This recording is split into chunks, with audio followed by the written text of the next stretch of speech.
Hello, and welcome to the third episode of this week's Cheap Seats. But this one, I think, is a more important one because it's the FPL show. Because we've got some of us have money in these FPL leagues, some of us do not. But we also want the honor of beating all our mates and all our friends in FPL. Gents, how have your FPL weeks have been? Mine hasn't been great. Ben Chilwell is not playing, and Tuchel is hurting me deeply. AB? You go, AB. I want to hear about your week. I'm not doing well, guys. Last season, this time, I was on like 200 points, basically. Now I'm not even on 100. No, I am on 100. I'm 100 plus, but yeah, I gambled with Martial. I took At least he started. Yeah, and he got me one. Ollie didn't even give owners the chance for him to double his points. He was like 58 minutes, you're gone. Oh, man. So, yeah. How many people owned Martial before this week? Guys, the Bruno Salah. AB. That's the only person that owns Martial. I even tweeted Martial. I was like, please don't be shit.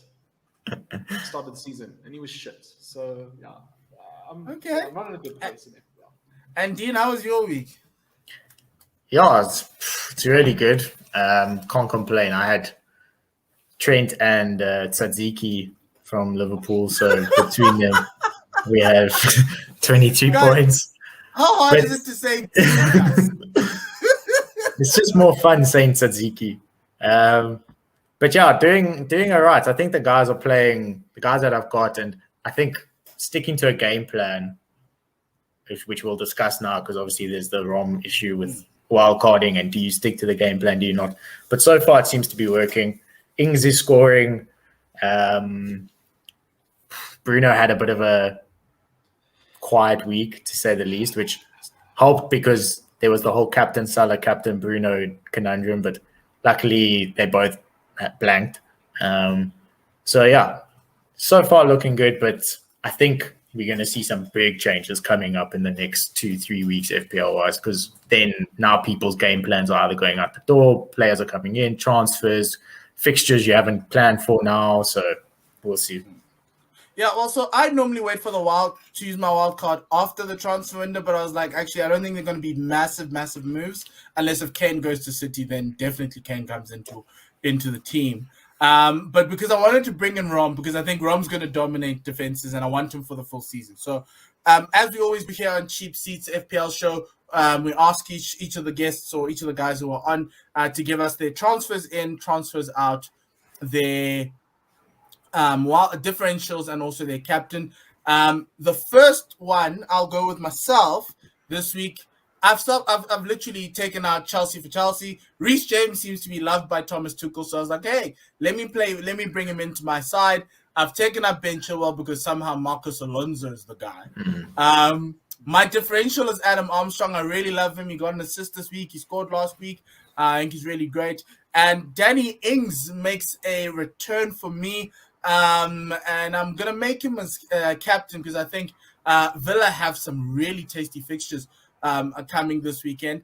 That was my conundrum. I had to move the team around to bring Rom in.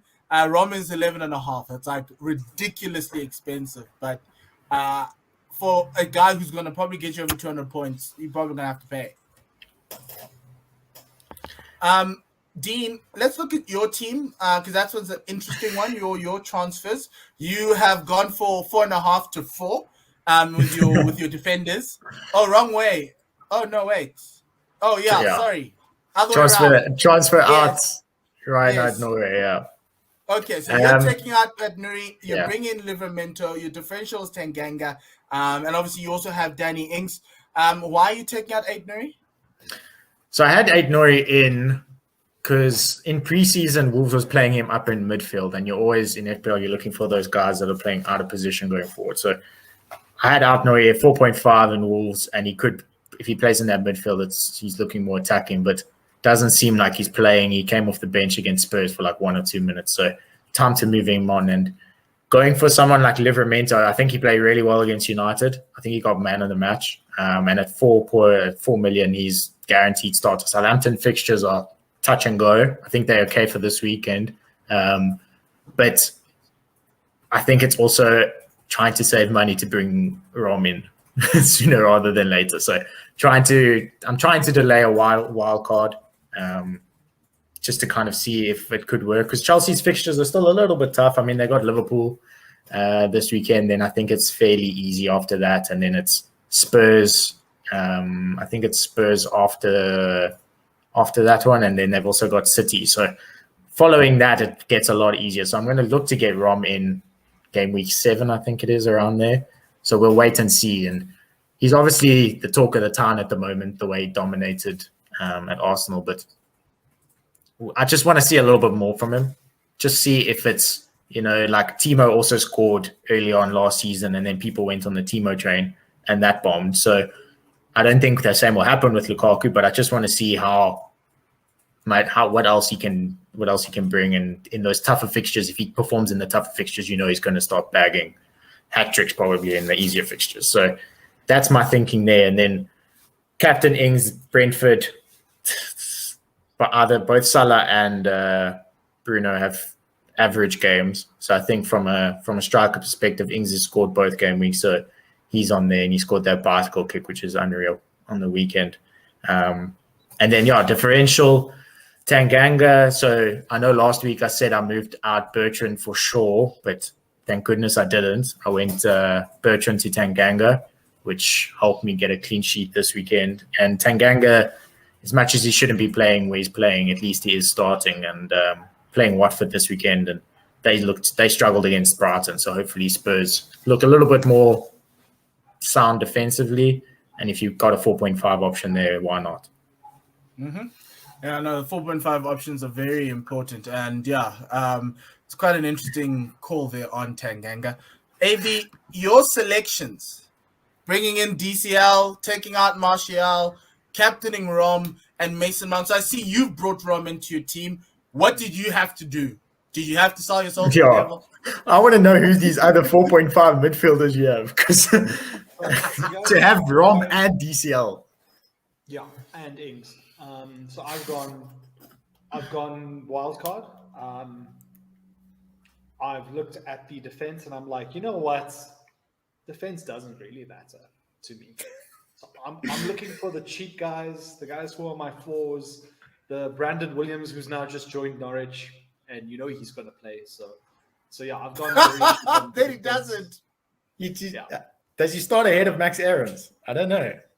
He can start on the left. It's fine. He can just play. It doesn't matter where he plays as long as he plays. So yeah, I'm going cheap on my defenders. Tsatsiki is also starting for now. I don't know what I'm going to do when Robertson's fit again. Maybe I'll have to fly to the UK, quarantine for 2 weeks, find him, injure him. That's probably going to be easier than taking a point hit. So yeah, that's yeah. So Mason Mount is incredible. So I mean, at 7.5, I think he's more reliable than Havertz because, unfortunately for the goal, that I think it was someone scored. Havertz really set it up, but then he didn't get the assist. It was it's the hockey assist. It's assist before the assist. Yeah, exactly. No, but so I look at that Chelsea team and I was like, okay, fine, I see Mason Mount, but isn't he the one whose position will always come under scrutiny if, let's say, they want to play a Havertz, Werner, Lukaku situation? And so I'm really worried about that. But it is Chelsea, so but Chelsea do need a number 9 or a striker, not a number 9 or an attacker on the bench. And with Pulisic out for 2 weeks, Werner's going to be benched. So I think Mount is a bit safer. Timo Werner benching for Chelsea. Guys, that's a big one. They benched Kante. No, but Kante had an injury, but they didn't need. So he can only run 20Ks. Guys, but if you've got 7.5, AB, if you've got 7.5, surely you go Greenwood. Yes. Oh, he's 7.6 now. No. He's 7.6 now. Fair enough. Yeah, I've got money in the bank somehow because I think everyone's just so cheap. But the thing that worries me about Greenwood is if I buy a United player, they're going to be terrible. So Oh, okay, yeah. No, it's just like me and Yeah. Arsenal. Like, There's that yeah, whole thing. that's why I took out Emil Smith Rowe and we still lost. Yeah. So, guys, bringing in Romelu is a very interesting one. But Dean, what about Harry Kane? Does Harry Kane have value in this FPL market? Remember, he did obviously arrive late. We saw him come on as a sub against Wolves. Does he start next week? Look, every single question with Harry Kane, the answer starts with if he stays. So if he stays, I'm more leaning towards Kane than Lukaku in my FPL I'm going side. there. I'm going Kane. There, I'm there. Right? 12 million is fine, we'll pay it. I'm that side. But if he doesn't, then what are you then starting to look at? So some people have seen if you're trying to fit in Lukaku and Kane, I mean the rest of your team, like, you literally are banking on two people. So if you got Rom, I mean, it's hard to go through a season without Salah. Can you imagine having Rom, Kane, Salah, Bruno? The rest of your team are literally made up of 4.0 scraps. So there's you could do that, and you probably could get a couple of 100 points out of each of those four. But if one of them, or if all four of them blank in a week, you're dead in the water. So Rom is I don't think you can afford to go Kane or Rom. I mean, I don't think you should go both. And that's why Spurs fixtures right now are better than Chelsea fixtures over the next 5. So if you want to play around, maybe get a Kane for now and then get Rom after game week 7. That could be an option if you're looking at that, because I think Kane goes into that team straight away. Because that Watford fixture is calling Tasty. on Kane and or Son. And we just want to know. Inquiring minds want to know if Kane's starting against Watford to give the fans one last beautiful game week before they trigger it at 150 on deadline day at 11 p.m. and Kane becomes a City player. Look, Kane went and clapped for the away fans against Wolves. He went and hugged Nuno after the match, but then apparently in the bus he was sitting by himself texting the whole time. So yeah, he's like, get me out of here. You don't know. Yeah. I don't think. I hope he stays. I think I change every day my position of whether he's staying or going. But if he does stay, straight into my team, no question about it. There's a Bruno captaincy situation here for Manchester United playing Wolves on Sunday. AB, is that a very solid one? I know you don't have United players there, but is that also a solid pick? I mean, look, 9 times out of 10 it is. I'm just a bit worried about where United are. I feel like there's doubts creeping in. United away these days with fans is a little bit different. Yeah, it's Wolves. So, I mean, it's a safe bet, but I think you've got a safer bet with Ings, with DCL. There's other captains. At the Molineux yesterday, Spurs at the Molineux struggled on Sunday. That crowd was behind Wolves and they were going. So I think we mentioned it last week where that home versus away fixtures is definitely something you have to start considering a lot more at the moment. Okay, so speaking about a team at home, Manchester City play Arsenal at home. Do we pick a Jack Grealish as a captain? Triple captain Edison. Because Jack Grealish has got a lot of value at 8. He's got a lot of. I mean, that goal he scored against Norwich on the weekend, I don't think he knew he scored. So we know that. I don't think you can say. So I'm happy. I don't think you can say Jack Grealish scored that goal. As I'm just saying, Fred has scored in back-to-back Premier League weeks. So he's scoring very different point-wise. He still scored a goal. Look up the score sheet. He scored a goal. His name's on the score sheet. Okay. So know. That's an interesting one. So but I think for me, if you want to bring in Rom, you need to find those midfielders. Have midfielders like Jota, Greenwood. Dare I say it, maybe Paul Pogba, even though he's already now. It's like, how is Paul Pogba at 7.7 2 game weeks in? He started at 7.5. He moved from there to 7.7 in 2 game weeks. It's like whoever's doing this is a Manchester United fan. But it was not because we can't afford. How must we eat with Pogba at 7.7, guys? Yeah, but you're gonna have to overrated at 7.7. Yeah, Way it's overrated, too much. 7.5. It's too much. And you can find guys like for me, like the five and a halves, the Buemos. You can even try a Saw at 6. Sergi Canos if you want to see something else on the Rafinha at 6.5. Yes, Rafinha's a very good call at 6.5 because Bamford's now not scoring goals. And that Leeds fixtures in 2 weeks' time, Leeds aren't going to be the Leeds of last season, but they're looking good. And Rafinha scored a weekend, so could be a good shot. But also, if you're looking for a cheap striker, as we spoke about, Adam Armstrong, Timo Pukki's Norwich are gonna score goals. The person scoring goals for them will be Timo Eventually. Pukki. Yes, just put him in. He's at 6, and I think he's probably one of the cheaper guys you can get.